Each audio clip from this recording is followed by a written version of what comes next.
Playoff games, we saw the damage dealt to champions afterwards, and it was Froggen with like 60% of his team's damage in one game.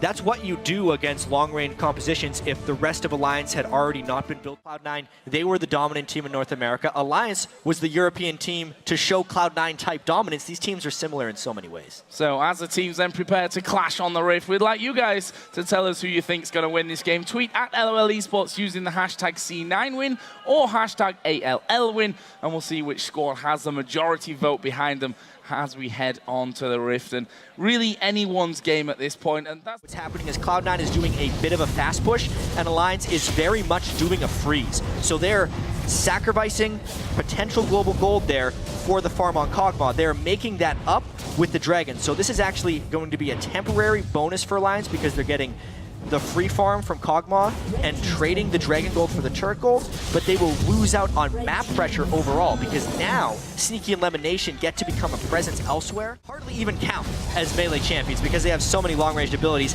If Cloud9 can just walk down and get this one, that is a huge failure on Alliance's part. Alliance, all their wards are on the top side of the jungle. One just died. That's where their pink is focused. Right. The blue buff that Wicked is nearest have been where Cloud9 have been abandoning. So they kind of gave up that turret over the course of 5 minutes because Balls was playing blind, therefore not making any aggressive moves. Now they try to put that. He's just waiting off to the side to see who comes across from Alliance and doing what Jana does best. They're going to throw the tidal wave out, forces the flash. Actually, shotgun very deep. Intervention going to be used. He'll come right back down where he started as the Cully comes through. Ultimate used by High, and that's finally the first blood, almost 18 minutes. Yeah, actually, Lemon Nation is going to move in. Look at this. Froggen will spot High. Going to get the stun. Gets the slow on 2. Has he got the damage to finish up? Stun comes back from High, and that should change this one around as Meteor's having to jump away as well. Meanwhile, High is backed away onto the red buff. There's Ultimate coming out, and the Froggen land 2 out of the 3, and that will be a kill back for the mid lane. They have the tools to dive on really, really well unless they have a gargantuan lead, which they're trying to put together, to be fair. Striking down the heart here of Alliance's mid lane. Wicked taking quite a bit of damage. Again, the tidal wave letting them know the disengage is there. Shots out of tabs, draws out the intervention. Doesn't look like there's going to be too much on this. Such cautious team fights coming from both these teams. Cloud9 has to be careful. Very low on mana as they just kind of hang out now.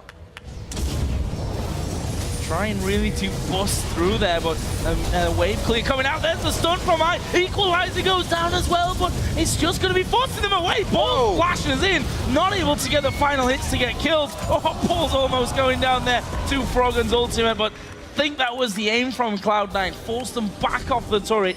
And now is the time they do Baron. A bit of the mind games drawing Alliance into a dangerous position to make Cloud9 in the safer spot. Looks like they're going to be able to grab Baron nicely here. Lemon, the bubble close. Froggen on the outside.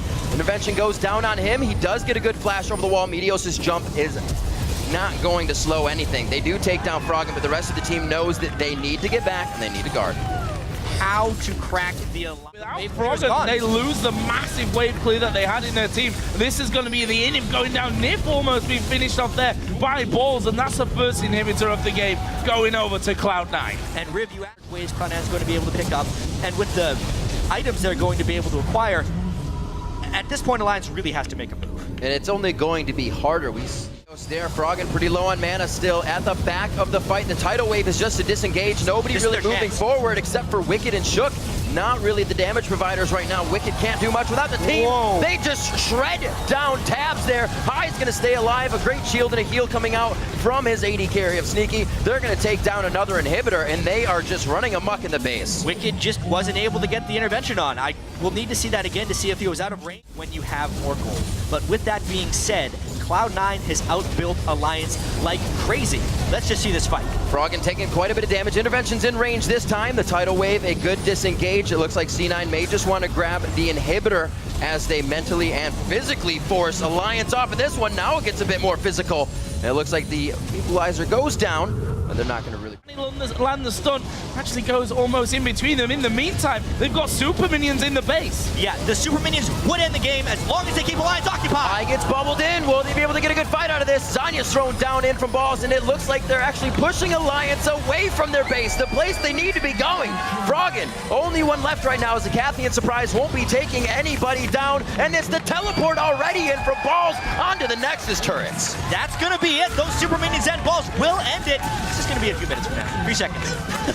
Rest of the team going to come in to join them here, but Balls all on his own, going to get rid of their minion wave so that the super minions can help him out in the task of finishing off that Nexus. And it's a simple finish with a 20-second spawn time here on Shook. And whilst not a high-scoring game, Cloud9 really controlling this one out to pick up their first win of Worlds. They just played better. Straight up, they were smarter. The champion select was well executed. It wasn't the flashiest of wins, but boy, was it a secure win. Cloud9 knew when they would be stronger in this game. They forced around objectives then, and they did what they do best, take a small lead into a victory. Small lead of Dragon after Dragon after Dragon, sticking with a bit of the lane swap as well to make sure Sneaky could get a nice mid-game spike, as he did, and then they were able to control their lanes very nicely throughout the game. And it's hard when I think you look at Alliance's side here. I mean, they did what Alliance normally do. They felt like they couldn't fight for the second and the third Dragon, despite picking up Dragon number 1. Of course, as a counterplay to the push in the top lane from Cloud9, but you can't afford to be giving them away. They didn't really have anything to say in that game. It was almost just a one-team victory. It was almost as if Alliance weren't there in some places. I mean, Cloud9 has definitely been known to be a team with fantastic teamwork, and a little bit of it showed there. These were teams that didn't have the capabilities to go in together, so everyone had to be on the same page. At the end of the day, High had much more catch and kill potential than anyone else on Alliance. So when they were dancing around all those objectives, moving between turrets, trying to pivot and change their strategy, it was the Cinder Stuns from High that were able to save the day and win the game.